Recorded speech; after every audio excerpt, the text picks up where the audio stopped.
आप देख रहे हैं खिलाड़ी नंबर 1। हमारे जानकारों ने एक एक ट्रेड दिया है, उसका कितना फायदा मिल रहा है उस पर आएंगे। लेकिन आज ब्लॉक डील्स का दिन और लगातार दूसरा सत्र जहां पर जोमेटो में ब्लॉक्स होते हुए दिखाई दिए। आज सॉफ्ट बैंक ने कुछ हिस्सेदारी बेची है। इनफैक्ट जोमेटो ही नहीं, स्पंदना स्फूर्ति में भी बड़े ब्लॉक्स हुए हैं, बड़े सौदे हुए हैं। इस पर एक अपडेट लेते हैं। यतिन हमारे साथ है। यतिन, अब जोमेटो तो 98 हो गया। हाँ, बिल्कुल। और 98 हो गया। मोस्ट इंपॉर्टेंटली 94 रुपीज पे आज एसवीएफ ग्लोबल यानी सॉफ्ट बैंक की एक इकाई ने अपने 10 करोड़ शेयर्स बेचे। लगभग 1.17% इक्विटी 940 करोड़ रुपए में इन्होंने एग्जिट किए। कोटक सिक्योरिटीज ने सौदा किया और बहुत बखूबी ये ब्लॉक विंडो में आपको होता हुआ दिखाई पड़ा। और जैसे ही ब्लॉक विंडो में जोमेटो का ये सौदा पड़ता हुआ आपको दिखाई पड़ा, स्टॉक में आज 5% की तेजी अच्छे वॉल्यूम्स के साथ। क्लियरली मार्केट जो है वो काफ़ी अच्छी तरीके से अब ये जो फूड डिलीवरी बिजनेस है इसको वैल्यूएशन दे रहा है, गिवन द फैक्ट दैट इन्होंने प्रॉफिटेबिलिटी का पाथ चुना है। आज एचएसबीसी का भी एक रिपोर्ट आया जहां इन्होंने टारगेट जो है 102 रुपये से बढ़ा के 120 रुपये कर दिया। और इन जनरल ब्रोकरेजेस का आप टारगेट का जो रेंज है वो 90 से 120 से ज़्यादा का होता हुआ अब दिखाई पड़ रहा है। तो क्लियरली जो इंस्टीट्यूशनल डिमांड है वो काफ़ी स्ट्रांग है, जिसके बाद जोमेटो के शेयर में अच्छी खासी तेजी देखने को मिल रही है। इसके अलावा स्पंदना स्फूर्ति में भी 38 लाख शेयर का बड़ा सौदा आपने होता हुआ देखा। हमारी जानकारी के हिसाब से वेलिएंट फंड और कंपनी के जो को फाउंडर हैं पद्मजा रेड्डी, इन दोनों ने शेयर्स बेचे हैं और लगभग 5.5% इक्विटी का ये सौदा आपको 350 करोड़ तक की वैल्यू का होता हुआ दिखाई पड़ा है। और ऑब्वियसली ये डिस्काउंट पे हुआ ट्रेड, और डिस्काउंट पे होने के बाद स्टॉक में थोड़ी बहुत हलचल आपको देखने को मिल रही है। तो वेलिएंट फंड और पद्मजा रेड्डी के सेलिंग के बाद ये पर्टिकुलर स्टॉक में थोड़ा बहुत एक्शन देखने को मिल रहा है। तो स्पंदना स्फूर्ति आज थोड़ा सा करेक्ट कर रहा है, करीब 2-2.5% नीचे। और दूसरी तरफ जोमेटो जो आसमान छू रहा है, और जोमेटो पर हमने देखा है एक के बाद एक ब्रोकरेजेस का भी भरोसा बढ़ता हुआ। 120 का टारगेट यहाँ पर जोमेटो पर दिया था। अच्छा यतिन, आप बने रहिए। एक और बहुत इंटरेस्टिंग डेवलपमेंट जो इनफैक्ट यतिन और मैं डिस्कस कर रहे थे ब्रेक के दौरान, कि गैबॉन में दरअसल एक कू घोषित कर दिया गया है।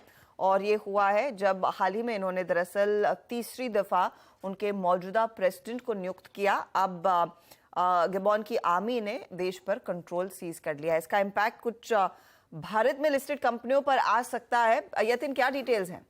तो देखिए, जो एनालिस्ट से बातचीत कर रहे थे और अभी जो व्यू आ रहा है उसमें ये आ रहा है कि गैबॉन जो कि अफ्रीका का एक नेशन है, ओपेक का मेंबर है, इन्होंने जब तीसरी बार प्रेसिडेंशियल इलेक्शन किया जिसके रिजल्ट 3-4 दिन पहले ही आए थे, वो आर्मी को नामंजूर थे और इसीलिए आर्मी ने वहां एक कूप कर दिया है, यानी सरकार का तख्ता पलट करके मिलिट्री रूल लागू करने की कोशिश अभी हो रही है। और ब्लूमबर्ग और बीबीसी के हवाले से जो खबर आ रही है वो ये आ रही है कि जनरल जो वहाँ की लोकल रिपोर्ट्स बता रही हैं कि मिलिट्री ने कैपिटल को घेर लिया है और वहाँ टेक ओवर की पूरी कोशिश हो रही है। तो पावर स्ट्रगल हो रहा है और जो प्रेसिडेंशियल इलेक्शन के नतीजे थे वो मिलिट्री ने साइड में दरकिनार कर दिए हैं, उसको साइड में रख दिए हैं। और ये एक्शन के बाद आपने देखा होगा प्लाई स्टॉक्स में एक बड़ी बिकवाली देखने को मिल रही है, क्योंकि सेंचुरी प्लाई हो, ग्रीन प्लाई हो, ग्रीन पैनल हो, इन सभी का जो रॉ मटेरियल है और इनकी जो केपेक्स है वो गैबॉन में हुई है। तो इनका जो माल है, जैसे सेंचुरी टेक्सटाइल्स के विनियर गैबॉन से आते हैं, ग्रीन प्लाई के जो रॉ मटेरियल्स हैं और फैक्ट्रीज हैं वो गैबॉन में एस्टैब्लिश्ड हैं, क्योंकि वहाँ एक मिलिट्री रूल आ रहा है। और तीसरी बार जब वो सेम जो आदमी है वो प्रेसिडेंट बनने की कोशिश कर रहा है, तब मिलिट्री का इंटरवेंशन हो गया।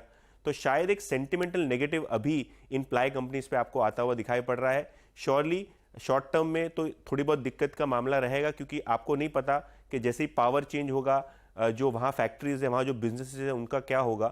तो हाँ, जो भारत का निवेश है और भारतीय कंपनियों का निवेश है उनमें सबसे आगे नेचुरल रिसोर्सेज वाइज और कैपिटल एलोकेशन वाइज प्लाई कंपनियों का बहुत बड़ा एक्सपोजर है, जिसके कारण सेंचुरी प्लाई और ग्रीन प्लाई इन दोनों ही काउंटर्स में आप थोड़ी बहुत बिकवाली देख रहे हैं। और शायद बाजार इसको धीरे धीरे रियलाइज कर रहा है, शेयर्स भी लगभग डेज लो पे आके ट्रेड कर रहे हैं। तो थोड़ा सा दबाव बनता हुआ इन काउंटर्स में।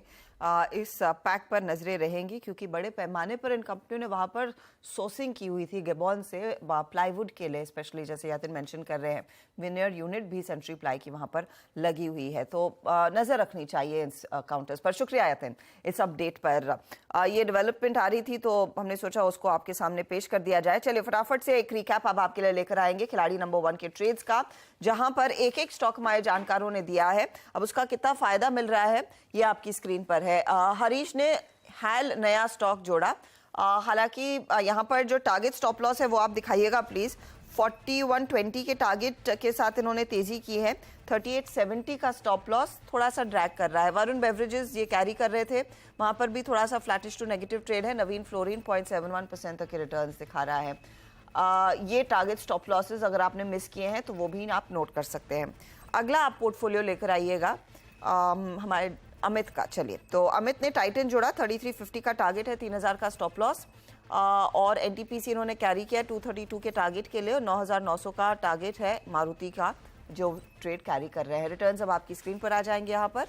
तो मारुति 0.5% जोड़कर दे रहा है, 0.2% के रिटर्न्स एनटीपीसी, टाइटन 0.13% जोड़कर दे रहा है। अमोल के पोर्टफोलियो में भी 2 ट्रेड्स कैरी हुए, एक नया जोड़ा। जो नया जोड़ा है वो है HEG, 1900 target, 1730 stop loss. GIC 235 के लिए कैरी किया, और पीएनबी हाउसिंग 695 के लिए इन्होंने किया है कैरी। चलिए, अब रिटर्न्स आपकी स्क्रीन पर आ रहे हैं। 0.05% का योगदान पीएनबी का, 0.73% का योगदान जीआईसी का, एंड 0.05% तक का योगदान एचईजी का। अब ओवरऑल रिटर्न्स की सिचुएशन क्या बन रही है हमारे तीनों ही जानकारों की तरफ से, वो आपकी स्क्रीन पर होगी हाजिर।